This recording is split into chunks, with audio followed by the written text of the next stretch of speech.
Un de nos objectifs, c'est de faciliter, de favoriser le pouvoir d'agir.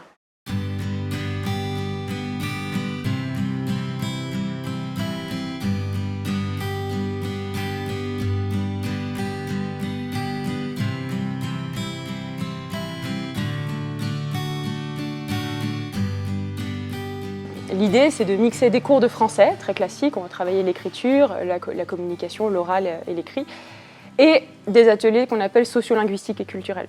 Pourquoi? Parce que pour nous, c'est important que notre public découvre petit à petit la culture française. C'est quoi la culture française? C'est un autre débat, mais en tout cas la culture locale.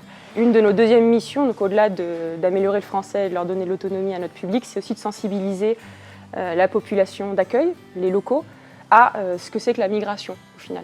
Donc c'est aussi de lever des préjugés, de casser les stéréotypes, parce que parfois on va les sacraliser ou les diaboliser. Et l'idée, c'est de favoriser la rencontre, de créer cette rencontre autour d'ateliers qui peuvent être manuels, créatifs, culturels. Et on utilise la culture, la cuisine, la couture, plein de choses comme outils pour discuter, pratiquer le français, se découvrir l'un et l'autre.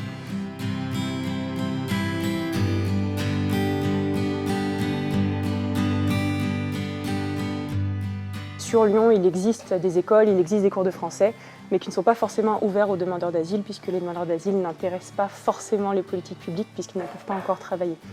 Nous, on préfère investir en se disant qu'en fait, ces personnes-là, donc soit elles auront les papiers, et du coup, elles seront déjà prêtes à rentrer dans une formation et à trouver un métier ou reprendre un cursus universitaire.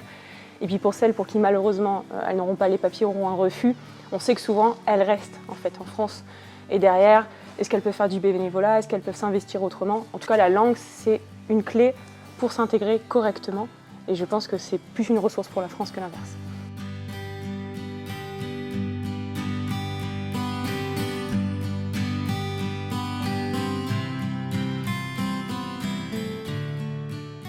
Ah oui, les personnes que j'accompagne sont très demandeuses. Elles veulent apprendre rapidement le français et on sent qu'ils sont très très motivés. Ils ont un niveau de français très très très bas, donc on fait un peu du b.a.-ba au début et c'est au cours des 3 mois qu'on les suit qu'on se rend compte des dispositions de chacun.